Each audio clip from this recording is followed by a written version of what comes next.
কাস্টমারও নাই আজকে। ওই ভাই ভালো লাগে জুতো দেন তো। ভাই ভিতরে ঢুকে দেন, ভালো লাগলে নিবেন নালে নিবেন না, পছন্দ হলে নিবেন নালে নিবেন না, ভিতরে আইসা দেখেন।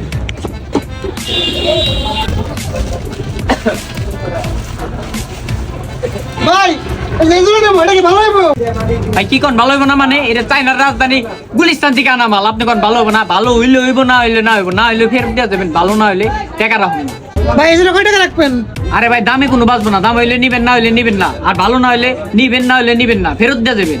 ভাই তারপর একটা দামে একটা ব্যবসা আছে না? আরে ভাই আপনি এত দামাদামি করতেছেন কি লিগে? দামে বাঁচবো না কইছি না? আপনি রেগুলার নেন, সবার কাছে 500 নেই, আপনার কাছে 10 টাকা কম রাখুন, সমস্যা নাই। ভালো হইলে নিবেন, না হইলে নিবেন না। কোনবার এগুলো কাস্টমার, আমি তো আজকে প্রথমবার এলাম। বেশি কথা কোন আপনি? কইছি না মাল নিয়ে যান, ভালো হইলে নিবেন, না হইলে নিবেন না, ফেরত দিয়ে যাবেন। ভাই আমি এত দাম দামি করা পারব না, আমি একেবারে 20 দিন ভাই, 20 এর 1 টাকা বেশি দিতে পারব না। 420 কারো কাছে রাখবেন, আপনি কইছেন আপনার কাছে। হ্যাঁ না 420 টাকা মানে আপনি তো 20 টাকা দেবেন।